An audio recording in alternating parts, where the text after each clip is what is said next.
Hello, this is a quick observation slash review of the juiced bike Hyperscrambler 2. Just got it in delivered to me 3 days ago. Federal Express dropped it off at my house, just dropped it in the driveway, no call, no text, didn't even ring the doorbell. I did not know that the bike had even arrived. When I saw the outside of the box, it looked like somebody had thrown this bike through the meat grinder, and the outside of the box was heavily damaged. In fact, I probably would have declined the shipment had they come and asked me to sign for it. Having said that, I moved the box into the garage and unpackaged it. I was quite pleasantly surprised. The new internal packaging that Juice is using for their bikes did its job. The bike was fully intact, no broken pieces or anything like that. There are some scratches and dings on the bike, and I think that was due to the manufacturing of the bike itself. Nothing earth-shattering, but for a $3,000 bike, I would have liked to have it come in and be pristine. One of the things that I would definitely tell you to do is do not be cheap and buy the fenders for this thing. As you can see, I took this bike out and did 27 miles on it yesterday, and it is a filthy mess. The water, any type of water that you go through will splash up both in the front, as you can see on the seat and on the front here, as well as the back side of this bike.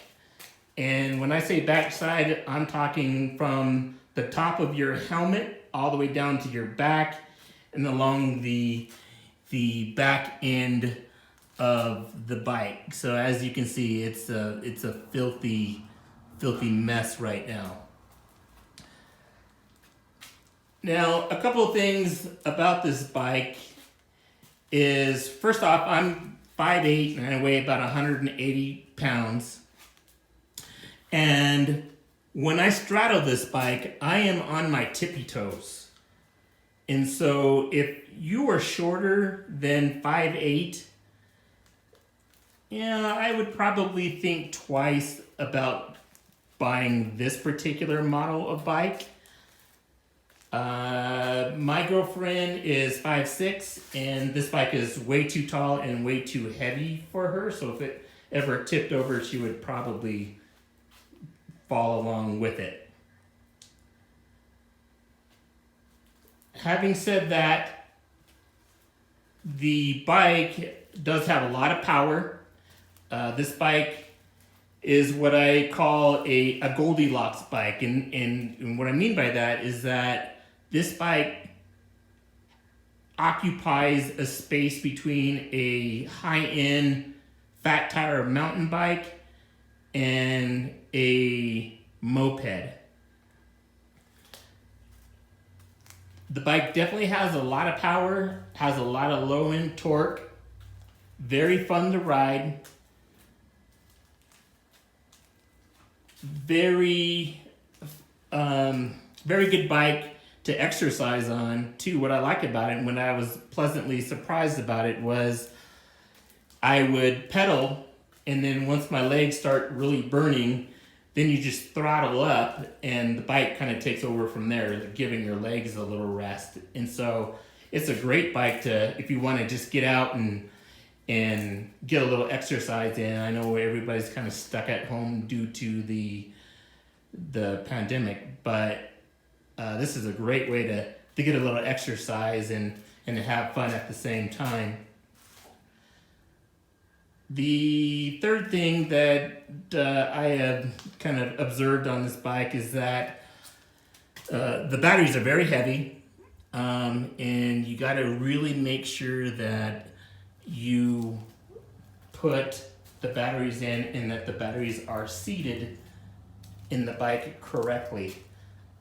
You don't want to have one of these batteries fall out when you're underway, because one, they are extremely heavy, and two, they're expensive to replace. So definitely make sure that the batteries are seated properly.